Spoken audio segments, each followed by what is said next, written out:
Muy bienvenidos a esta primera transmisión. El día de hoy vamos a hablar de un libro muy especial.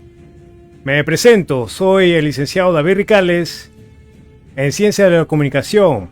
Yo realizo locución, realizo publicidad, realizo diseño y edición de videos. En sí, creación de contenido. Muy bien, vamos a hablar de este fabuloso libro que se llama Desafío Total. Mi increíble historia. Es de Arnold Schwarzenegger. Muy bien, vamos a comenzar con el primer capítulo. Acá tengo el libro.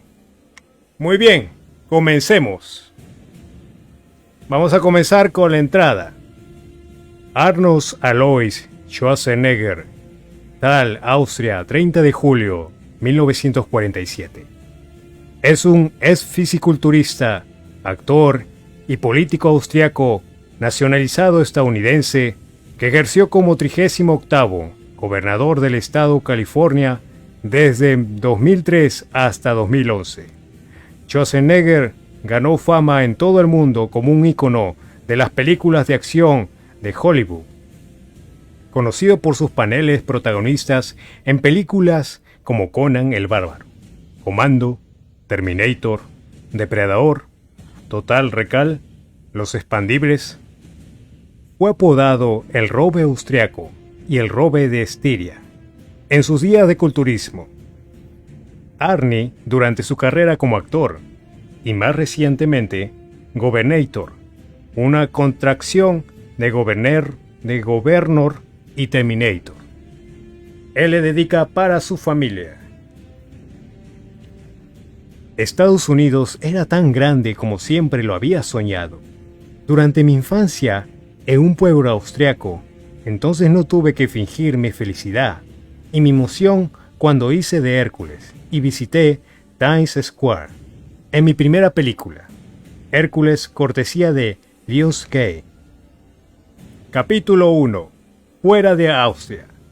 Nací en 1947, un año de hambruna, estando en Austria ocupada por los ejércitos aliados que habían derrotado al Tercer Reich de Hitler. En mayo, 2 meses antes de que yo naciera, estallaron en Viena revueltos por el hambre que había. Y en Estiria, la provincia del sureste donde vivíamos nosotros, la escasez de alimentos era igualmente dura. Años más tarde, cada vez que mi madre deseaba recordarme cuánto se habían sacrificado mis padres para criarme, ella me contaba que caminaba por toda la campiña, de granja en granja, intentando conseguir un poco de mantequilla, algo de azúcar, unos puñados de grano. En ello, se demoraba a veces hasta 3 días. Pedir comida era algo común en ese entonces. Mis padres lo llamaban hámster, porque se aprovisionaban de alimentos como un hámster recoge nueces. Típicamente campesina, nuestra aldea se llamaba Thal y estaba poblada por unos cientos de familias cuyas casas y granjas se agrupaban, conectadas por senderos y caminos de herradura. La carretera principal, que no estaba pavimentada, se extendía un par de kilómetros subiendo y bajando por suaves colinas alpinas, tapizadas de campos y bosques de pinos. Veíamos pocos a las fuerzas británicas que se encontraban en el país. Solo de vez en cuando algún camión con soldados pasaba de largo, pero los rusos ocupaban el área del este y vivíamos muy conscientes de su presencia, pues había comenzado la Guerra Fría. Y todos temíamos que los tanques rusos entraran y el Imperio Soviético nos devorara.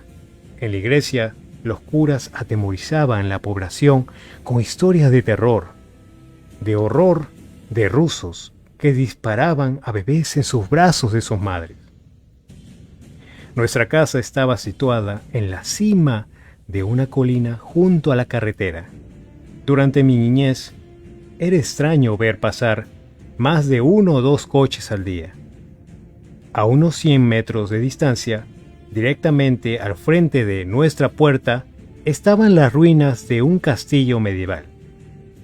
En la colina siguiente estaba el despacho del alcalde, la iglesia católica a la que mi madre nos obligaba a ir los domingos, la Gasthaus, posada y núcleo social de la aldea, y la escuela primaria a la que asistía con mi hermano Meijar, un año mayor que yo.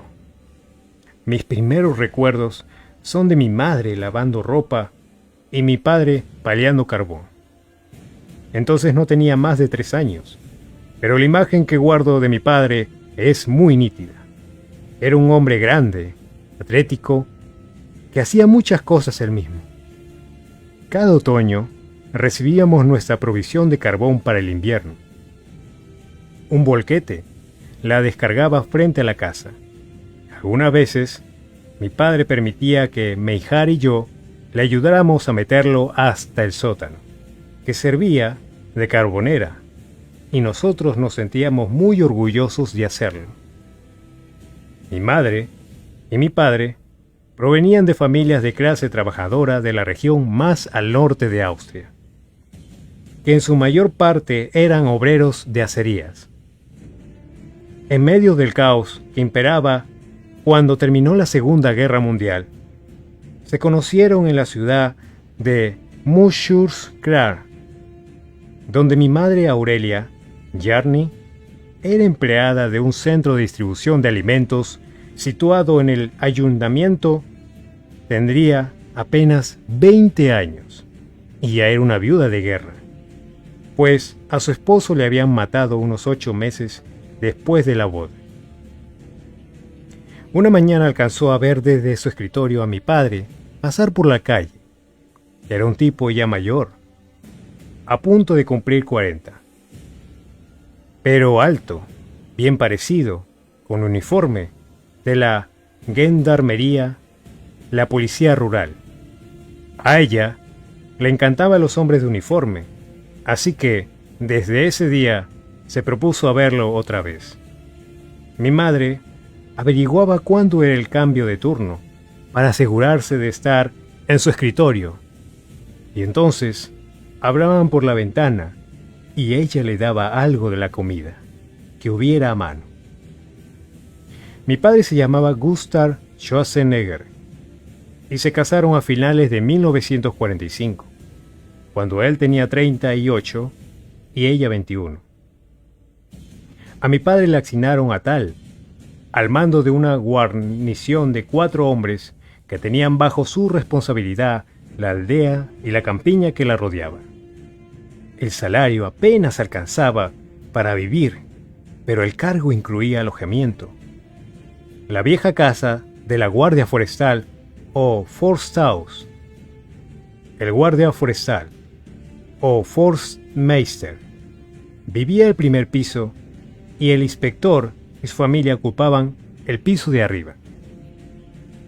El hogar de mi niñez era una construcción muy sencilla de piedra y ladrillo, de buenas proporciones, paredes gruesas y ventanas pequeñas, hechas así para protegernos de los inviernos alpinos. Teníamos 2 habitaciones, cada una con un hornillo de carbón, para calentarnos, y una cocina en la cual comíamos. Hacíamos nuestros deberes escolares, nos lavábamos y jugábamos. En la cocina el calor provenía de la estufa de mi madre. No había cañerías, ni ducha, ni inodoro con agua corriente, solo una especie de vacinilla. El pozo más cercano quedaba a casi 500 metros. Lloviera o nevara, siempre uno de nosotros 2 debía ir por agua, de modo que usábamos la menor cantidad posible. La calentábamos y llenábamos la palangana para darnos baños con esponja o con trapos. Primero se lavaba mi madre con el agua limpia, luego lo hacía mi padre, y después veníamos Meijar y yo. No nos importaba usar el agua un poco más oscura con tal de evitarnos un viaje hasta el pozo. Nuestro mobiliario era de madera, contábamos apenas con lo necesario, y teníamos unas cuantas lámparas eléctricas. A mi padre le gustaban los cuadros y las antigüedades, pero eran lujos que no podía darse cuando éramos niños. La animación en nuestro hogar corría por corriente de la música y de los gatos. Mi madre tocaba la cítara y entonaba para nosotros canciones comunes, y también nanas. Pero el verdadero músico era mi padre. Él podía tocar todos los instrumentos de viento, y lengueta, trompeta, florejor, o briscorno, saxofón y clarinete. También escribía música. Era el director de la banda regional de la Gendarmería. Si un oficial de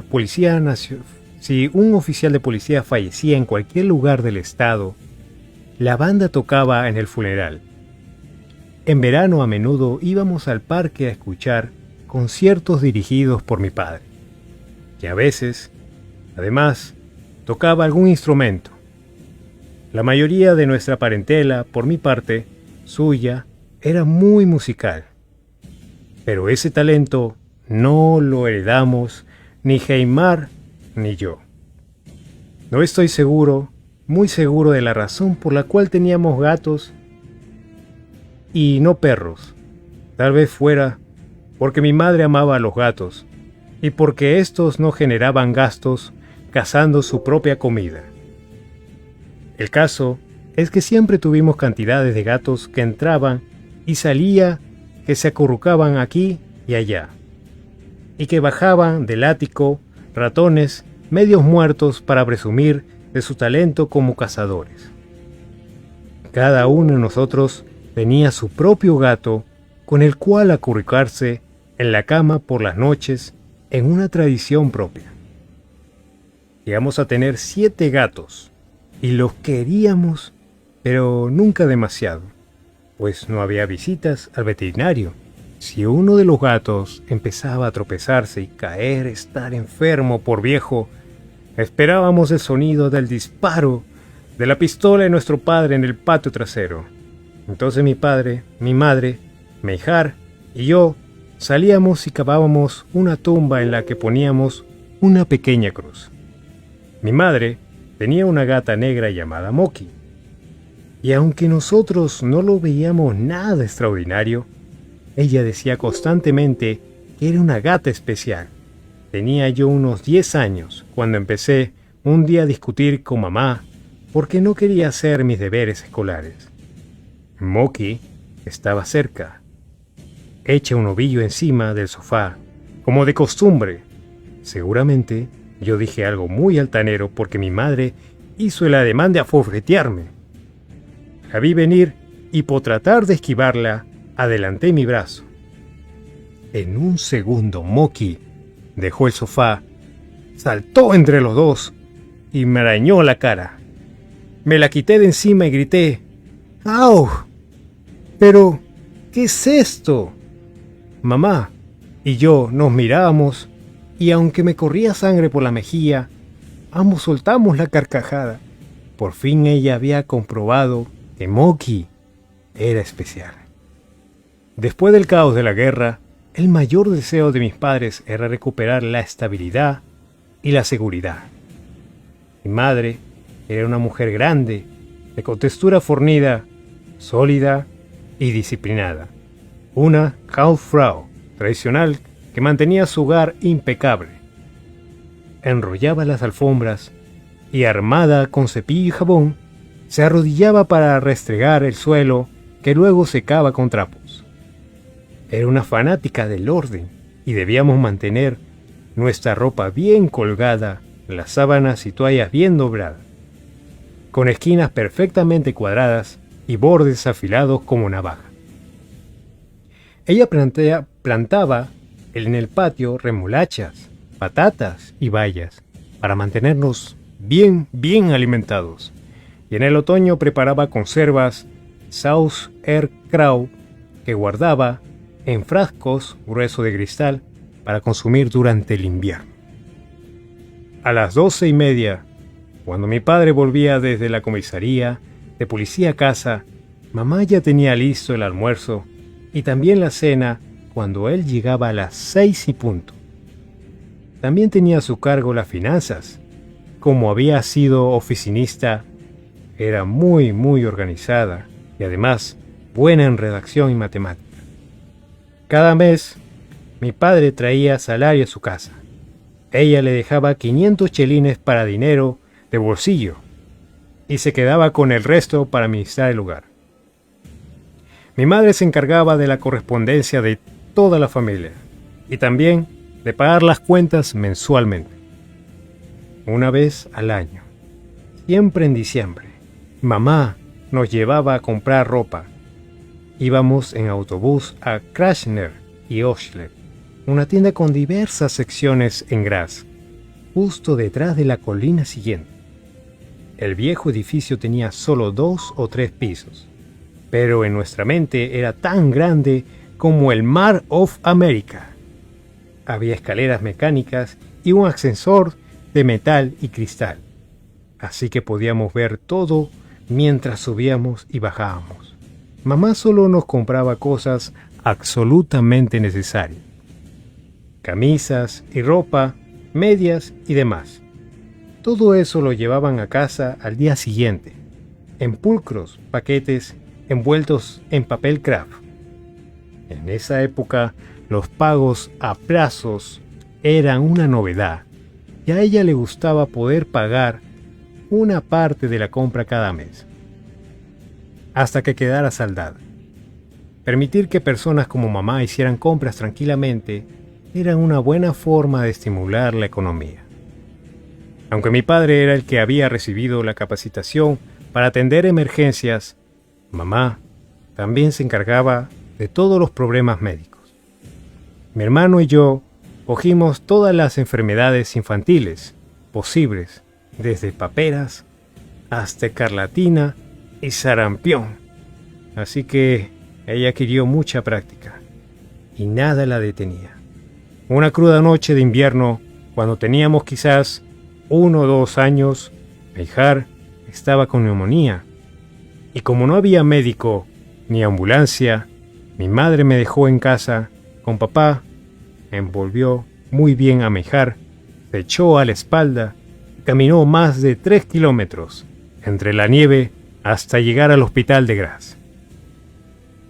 Mi padre era mucho más complicado, pero podía ser generoso y afectuoso, especialmente con ella. Los dos se amaban profundamente, lo que se notaba en la forma de que ella le traía café y en los pequeños obsequios que él se ingeniaba para conseguirle, o cuando la abrazaba y le palmoteaba el trasero. Ambos compartían su afecto con nosotros y siempre nos acurrucábamos con ellos en la cama, especialmente cuando los truenos y relámpagos nos asustaban. Pero una vez por semana, generalmente los viernes, mi padre volvía a casa borracho. Siempre se quedaba ese día hasta las 3 o 4 de la madrugada en su mesa de las Gaustaus, bebiendo con vecinos del lugar, como el cura, el director de la escuela y el alcalde.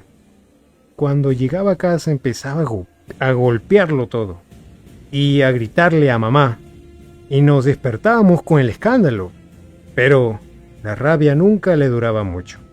Al día siguiente ya estaba de buen humor y nos invitaba a almorzar y nos daba algún regalo para recompensarnos.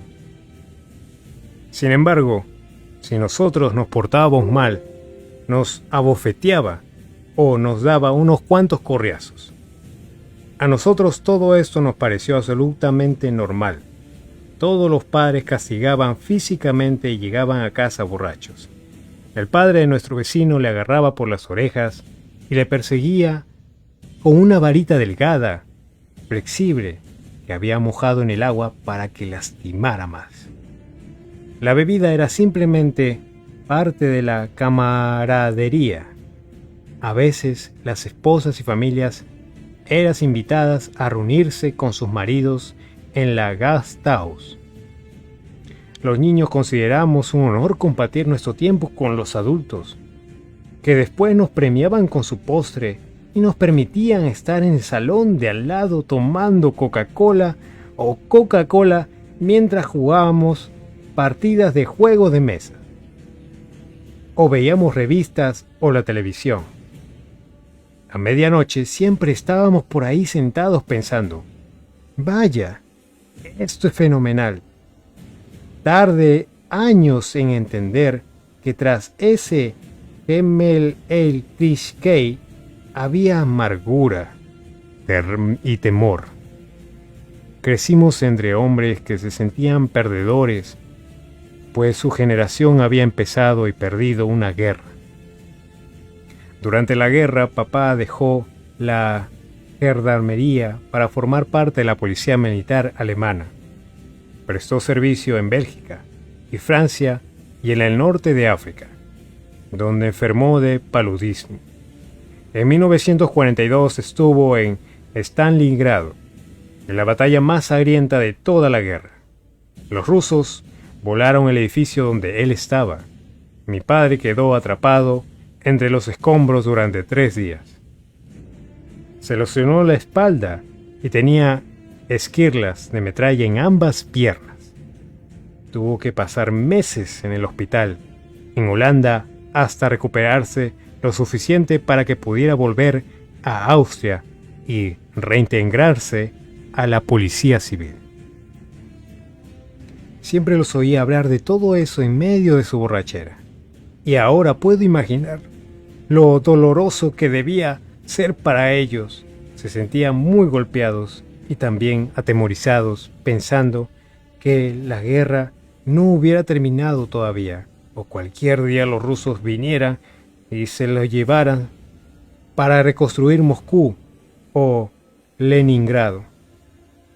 Tenían rabia, trataban de reprimir la ira y la humillación, pero la decepción estaba alojada profundamente en sus huesos. Pensemos en todo ello.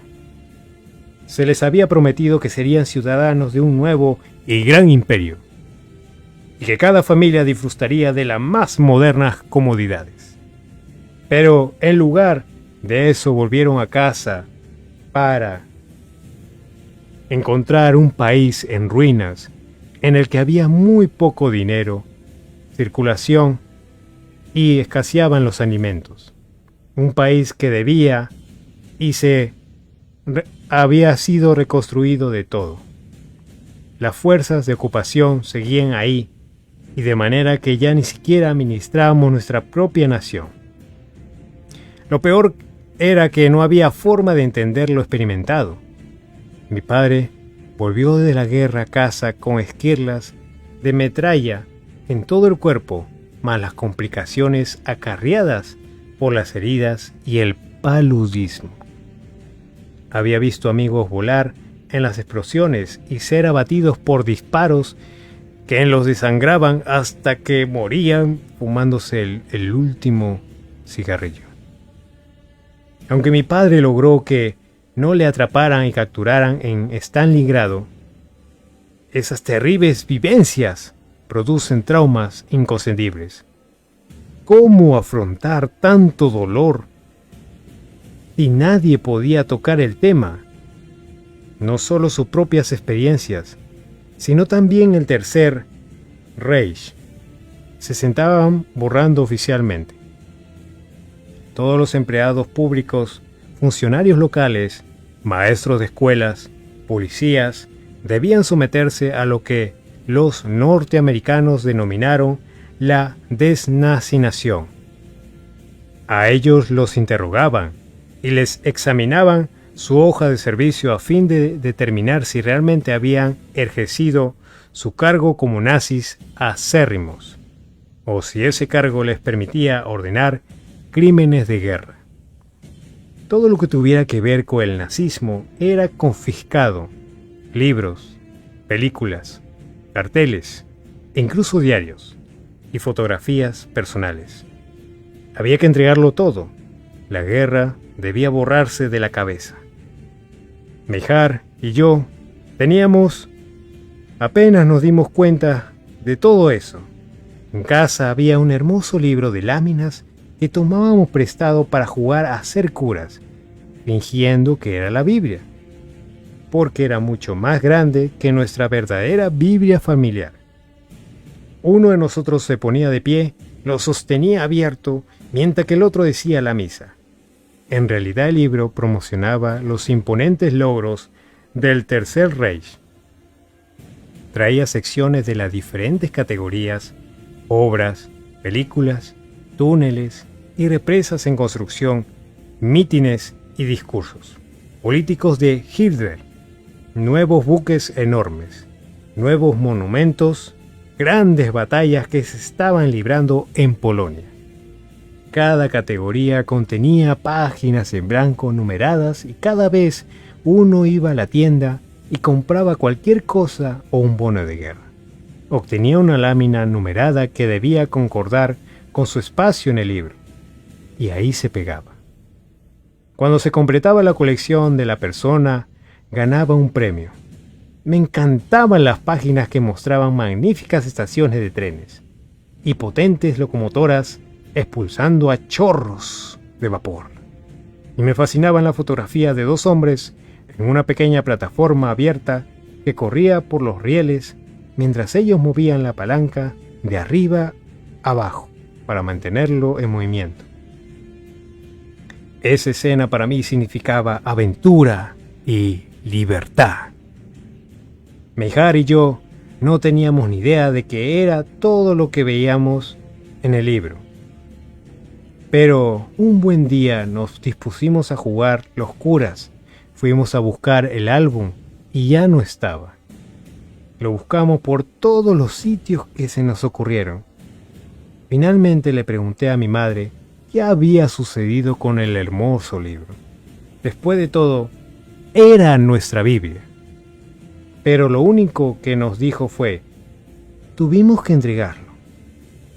Después de eso, si le pedí a mi padre que me contara algo de la guerra, o si le preguntaba sobre lo que había hecho o le había ocurrido, él siempre respondía: no hay nada de qué hablar. La respuesta de mi padre a la vida fue disciplinada. Nos impuso una rutina estricta que nada podía alterar. Nos levantábamos a las 6 y Meijar y yo debíamos ir a la granja vecina a buscar leche. Cuando crecimos un poco más y empezamos a hacer deporte, a esas tareas se agregaron los ejercicios y debíamos ganarnos el desayuno haciendo abdominales.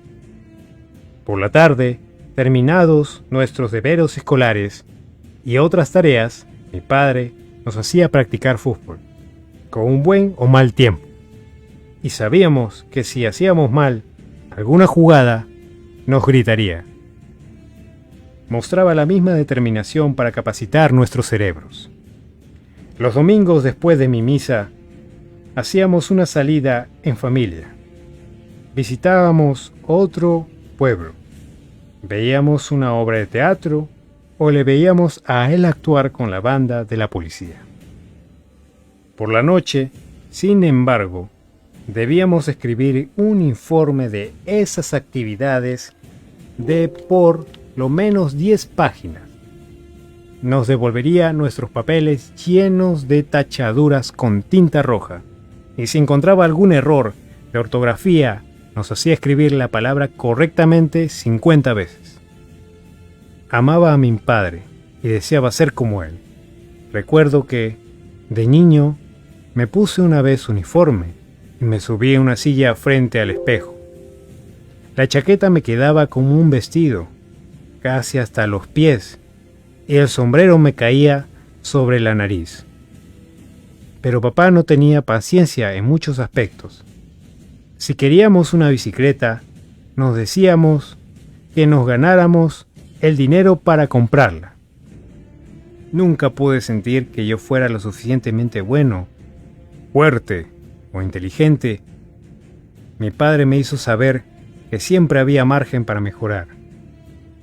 Sus exigencias habían traumatizado a muchos hijos, pero yo convertí la disciplina que él me inculcó en una fuerza impulsadora. Meijar y yo estábamos muy unidos.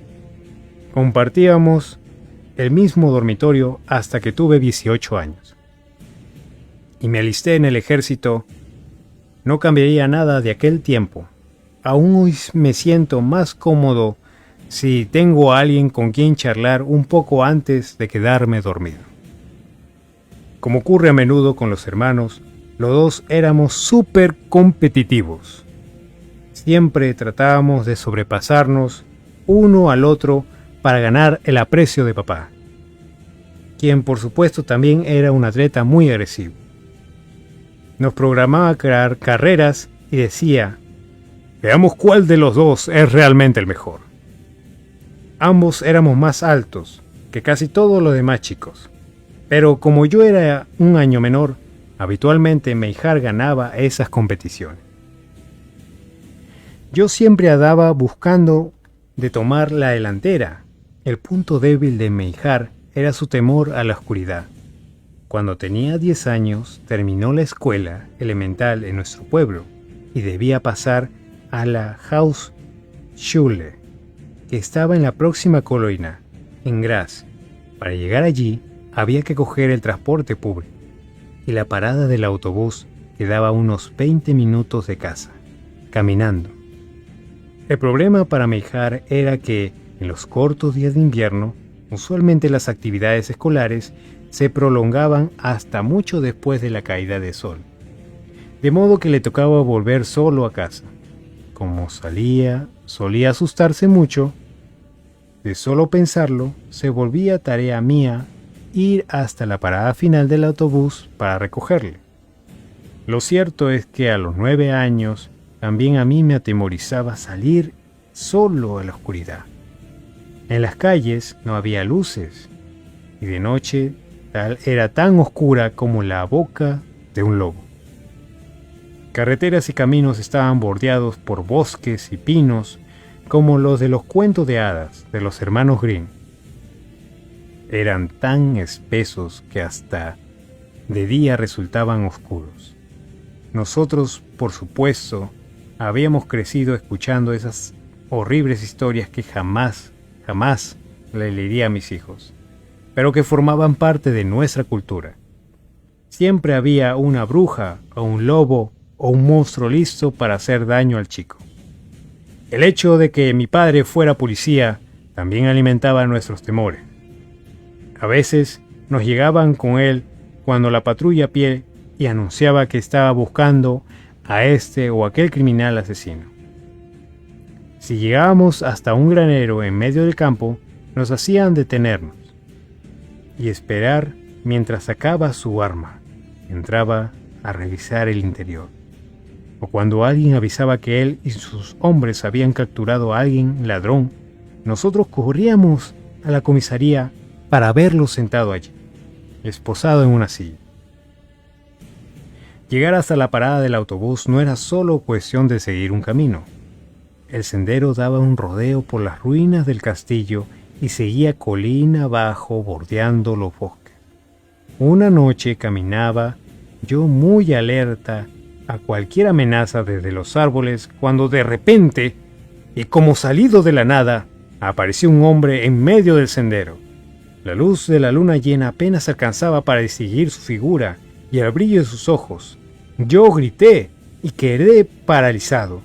Resultó ser un vecino del lugar que trabajaba en una granja e iba en dirección contraria. Pero si hubiera sido un duende, con toda seguridad me habría agarrado. Luchaba contra el miedo, que me atemorizaba, atenazaba más que todo, para demostrar que yo era el más fuerte. Era muy importante hacerles ver a mis padres que yo era valiente y mi hermano no. Aunque él fuera 1 año y 14 días mayor que yo, pero mi determinación valió la pena por el trabajo de recoger a Meijar. Mi padre me daba 5 chelines por semana. Mi madre también aprovechó mi intrepidez para que cada semana fuera a buscar la verdura al mercado de los granjeros, lo que implicaba caminar por otro bosque oscuro y diferente. Perdón. Por esa tarea también me ganaba 5 chelines, dinero que era felizmente invertido en helados o en aumentar mi colección de cromos. La desventaja, sin embargo, fue que mis padres empezaron a proteger más a Meijar y a prestarme menos atención a mí. En las vacaciones escolares del verano de 1956, a mí me enviaron a trabajar a la granja de mi madrina. Y a mi hermano le dejaron en casa. Yo disfrutaba haciendo labores físicas, pero sentí abandonado cuando llegué a casa y descubrí que se habían llevado a Meijar de excursión a Viena sin mí. Nuestros caminos se fueron apartando gradualmente, mientras yo leía todas las páginas deportivas de los diarios y memorizaba los nombres de los atletas. Meijar desarrolló una pasión por leer Der Spiegel, el equivalente alemán de la revista Time, y en nuestra familia eso era muy valorado. También se propuso aprenderse el nombre y la población de las capitales, así como el nombre y la longitud de todos los ríos importantes del mundo. Memorizó la tabla periódica y las fórmulas químicas. Se volvió un fanático de lo que sucedía y constantemente retaba a mi padre a que pusiera a prueba todo lo que sabía. Al mismo tiempo, Meijar desarrolló una aversión por el trabajo físico. No le gustaba ensuciarse las manos y empezó a llevar camisas blancas al colegio. Todos los días. Mi madre le seguía la corriente, pero se quejaba cuando estaba a solas conmigo. Pensé que ya era suficiente lavar las camisas blancas de tu padre. Ahora él empieza con sus camisas blancas. Pronto surgió el pronóstico familiar de que Meijar sería un trabajador de cuello blanco, posiblemente un ingeniero, mientras yo sería un obrero, porque no me importaba ensuciarme las manos. ¿Quieres ser mecánico?, me preguntaban mis padres. ¿O quieres hacer muebles? O pensaban que sería policía como papá, pero yo tenía otras ideas. De alguna manera en mi cabeza había ido cobrando fuerza la certeza de que mi lugar estaba en Estados Unidos. Pero eso era lo único concreto, solo Estados Unidos. Pero eso era... No estoy muy seguro de qué pudo desencadenarla. Probablemente fue el deseo de escapar de la lucha en tal y del férreo régimen de mi padre, o tal vez la excitación de ir todos los días a Graz, donde en el otoño de 1957 seguía Meijar a la Hausschule y comencé el 5º grado en la escuela. Comparada con tal, Graz era una metrópoli con muchos coches y tiendas y aceras. No había norteamericanos allí, pero Estados Unidos se estaba infiltrando en la cultura. Todos los chicos sabían jugar a indios y vaqueros.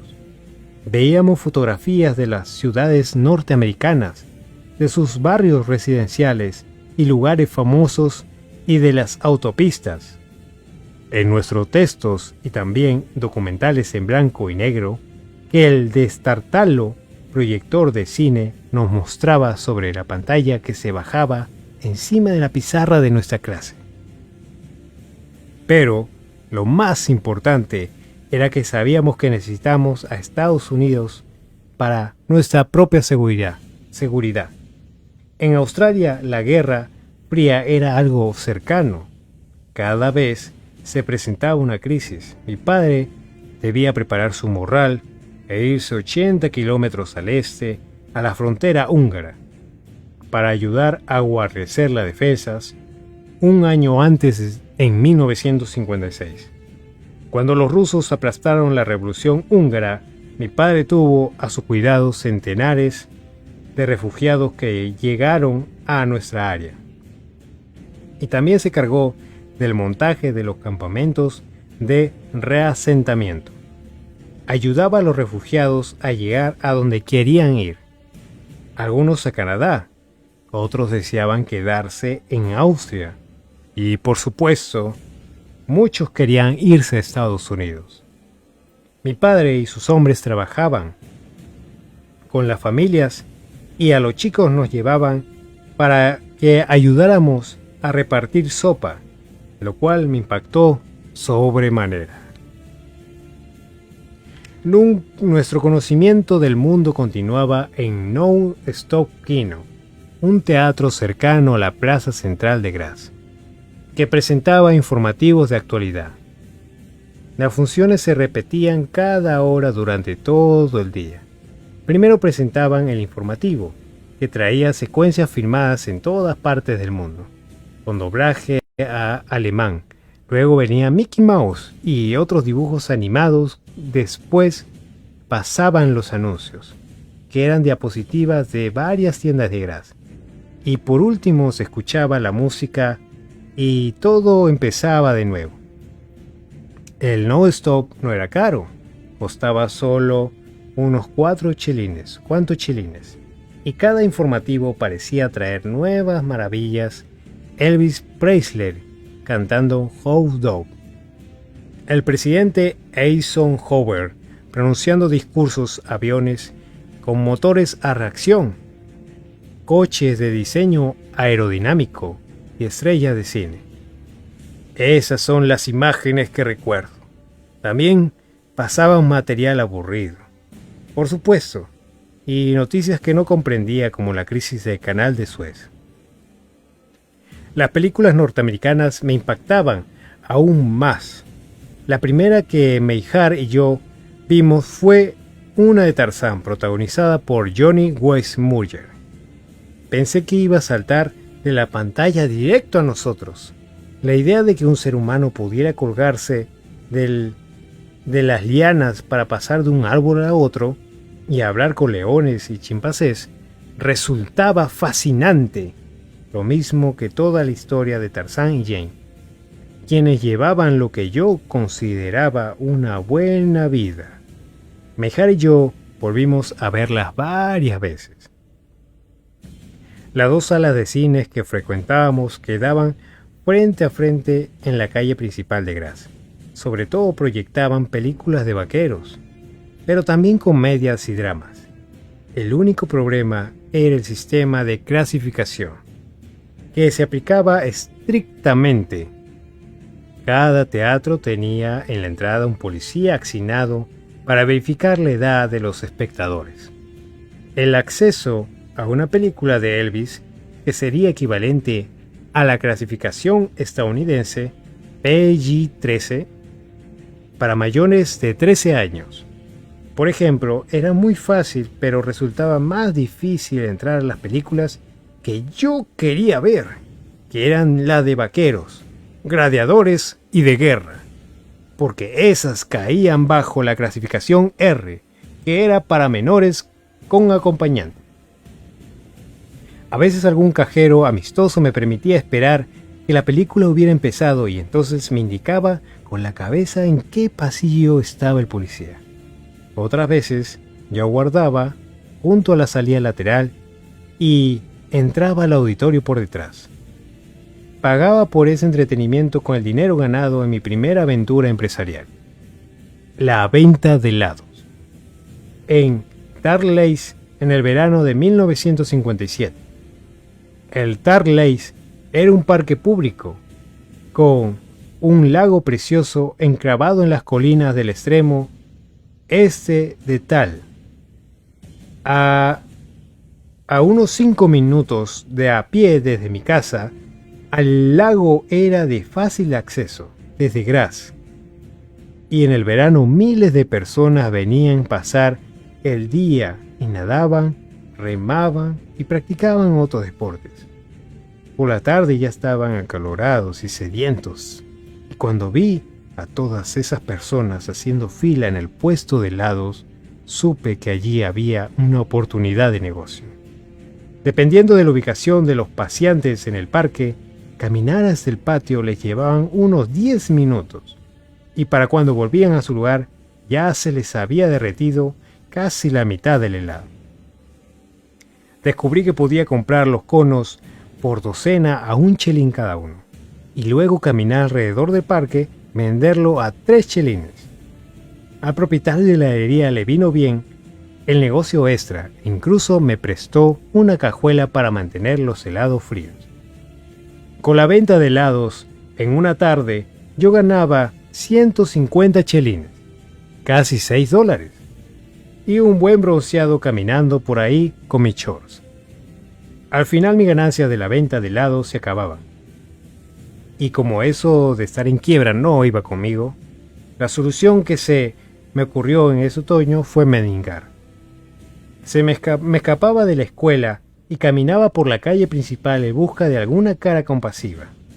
Podía ser un hombre de mediana edad, o un estudiante, o tal vez la dueña de alguna granja que había venido a la ciudad por el día. Discúlpeme, me acercaba. Pero he perdido el dinero y mi autobús va a pasar, debo irme a casa. A veces me espantaba. Du bist so dumm, solía decirme. ¿Cómo puede ser tan estúpido como va a perderlo? Apenas la mujer atacaba, yo sabía que era mía, porque enseguida suspiraba. Bueno, ¿y cuánto es?, me preguntaba. 5 chelines, respondía yo. De acuerdo, decía ella. Siempre le pedía a la señora que me anotara su dirección para poder pagarle. No. Tienes que devolvérmelo, no tienes que devolvérmelo. Solo debes ser cuidadoso la próxima vez, me decían generalmente, aunque otras veces sí me la anotaban. Claro, yo no tenía la intención de pagarles. En mis mejores días conseguía reunir hasta 100 chelines, casi $4. Y eso me alcanzaba para ir a la juguetería y al cine y darme la gran vida. El punto débil de mi estratagema era que un chico de escuela solo en la calle a mitad de semana llamaba la atención y en Graz había mucha gente que conocía a mi padre.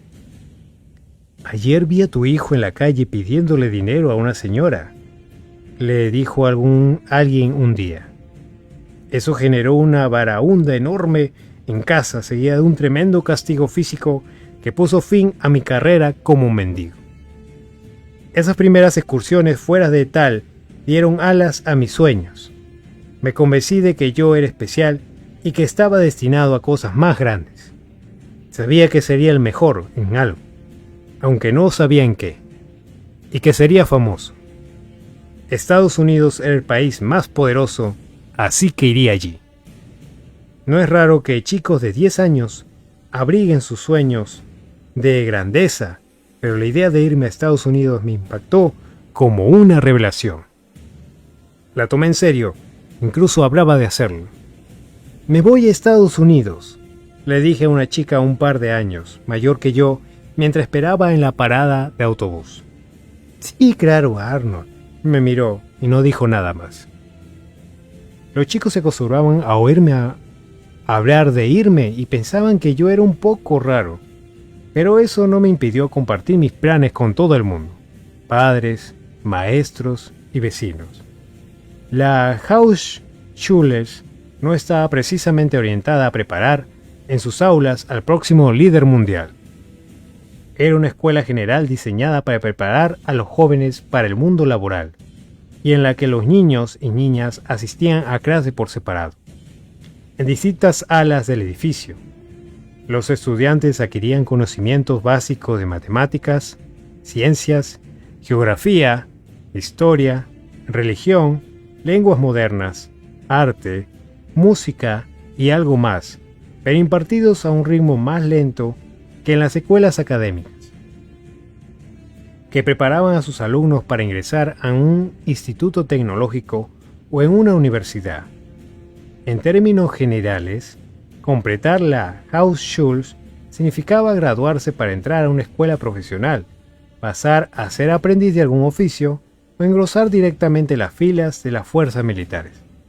Sin embargo, los profesores se esmeraban por cultivar nuestra inteligencia y enriquecer nuestra vida de todas las formas que estaban a su alcance. Nos proyectaban películas, Traían cantantes de ópera y nos daban a conocer la literatura y el arte. El mundo me despertaba tanta curiosidad que para mí la escuela no constituía problema alguno. Aprendí mis lecciones, hacía mis deberes y me mantenía justo en el promedio de la clase. La lectura y la escritura me exigían mucha disciplina, y a diferencia de lo que parecían ser mis compañeros, yo las consideraba más bien latosas. Por otra parte, en matemáticas me iba muy bien. Jamás olvidé un número y podía hacer los cálculos mentalmente. La disciplina en la escuela no era muy diferente a la de la casa. Los maestros golpeaban por lo menos tan fuerte como nuestros padres. Si pillaban a un chico robando pluma de otro, el cura le atizaba con tanta hazaña como el catecismo que los oídos le quedaban sobando durante horas. El profesor de matemáticas le pegó tan fuerte a un amigo mío que se golpeó contra la cara el pupitre y se rompió los 2 dientes delanteros. Las reuniones de padres y profesores eran todo lo contrario a las de hoy día, en las que las escuelas y padres se desviven por no hacerle sentir incómodo al niño.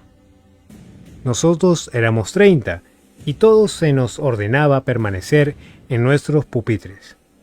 Aquí tenéis la tarea, decía la maestra.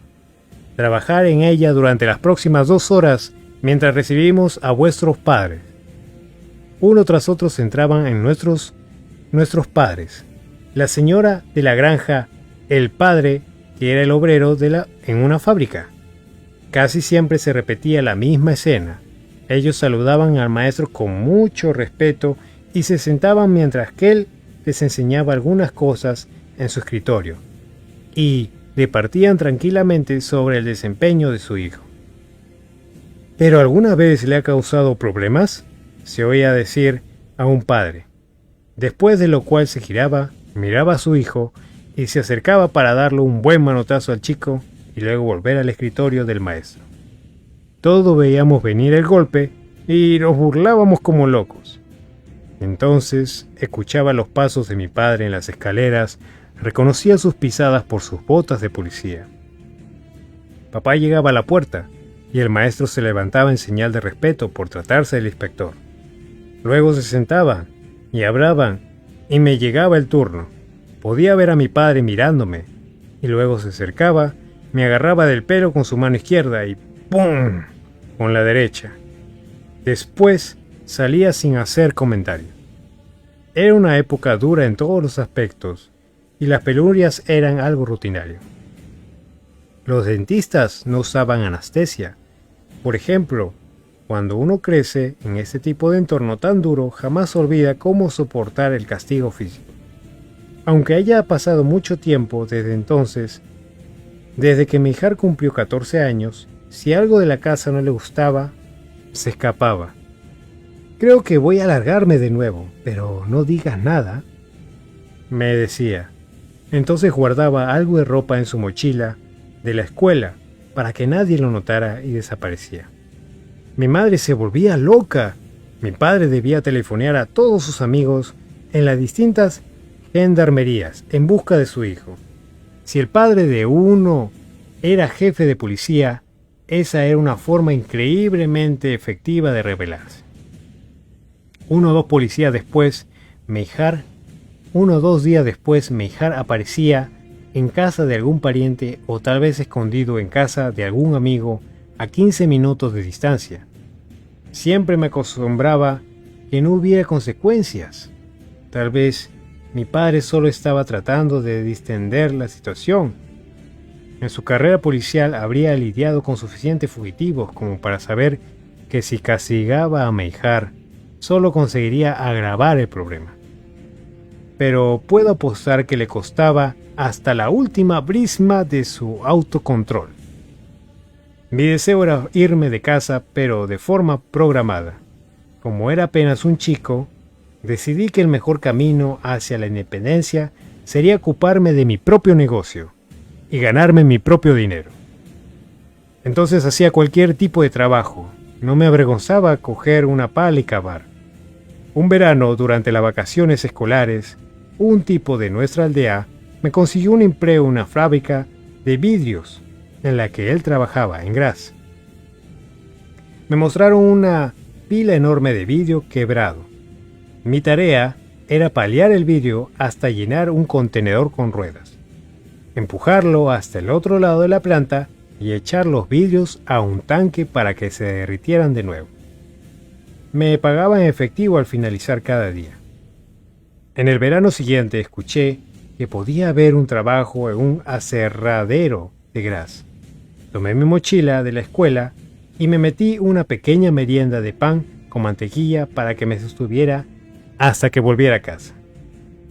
Luego fui en autobús hasta que el aserradero. Reuní todo mi valor, entré y pregunté por el dueño. Me llevaron a una oficina con mi mochila en la mano y ahí estaba el propietario, sentado en una silla. ¿Qué quieres?, me dijo. Busco trabajo. ¿Cuántos años tiene? 14. ¿Y qué quieres hacer? Todavía no has aprendido a hacer nada. Me llevó al patio y me presentó a algunos hombres y mujeres que trabajaban con una máquina de cortar trozos de madera en astillas para encender fuego. Trabajarás aquí en esta zona, me dijo. En ese mismo punto, y ahora empecé y trabajé en el patio el resto de las vacaciones. Una de mis tareas era paliar grandes montañas de polvo de serrín para llenar los camiones que se lo llevaban. Gané 1.400 chelines, unos $55 en esos tiempos. Esa era una buena suma, y lo que más me enorgullecía era que siendo un chico me hubieran pagado un salario de hombre. Sabía exactamente qué quería hacer con el dinero. Toda mi vida había usado ropa heredada de mi hija. Jamás había tenido ropa nueva propia. Acababa de empezar a practicar deportes. Formaba parte del equipo de fútbol de la escuela. Y ese año se pusieron de moda los primeros chandales. Pantalones largos negros y buzos negros con cremallera. Me parecía que los chandales lucían de maravilla e incluso había tratado de mostrarles a mis padres revistas que traían fotografías de atletas que lo usaban. Pero dijeron que no, que eso sería un desperdicio. De modo que un chandal fue lo primero que compré. Con el efectivo que me quedó, me compré una bicicleta. No tenía suficiente dinero para comprar una nueva, pero en tal había un hombre que ensamblaba bicicletas con partes usadas, y me alcanzó para comprarle una. En casa nadie más tenía una bicicleta. Después de la guerra de mi padre, había cambiado la suya por alimentos y nunca la había repuesto. Aunque mi bicicleta no era perfecta, para mí sus ruedas significaban libertad. Muy bien, amigos míos, hemos terminado este primer capítulo que se llama Saliendo de Austria, fuera de Austria. Vamos a mencionar el segundo capítulo que lo haré el día de mañana a las 9 de la noche, que será la construcción de un cuerpo perfecto. Muy bien. Presento mis personajes. El día de mañana vamos a narrar con el personaje de Thanos, este segundo capítulo. Cualquiera que desee hacer su contenido personalizado, con mucho gusto puede contactarme y le haré como a él le guste que uno desee que le pueda realizar. Muy bien, amigos, nos vemos hasta mañana y este video también lo subiré a YouTube. Chao, cuídense mucho.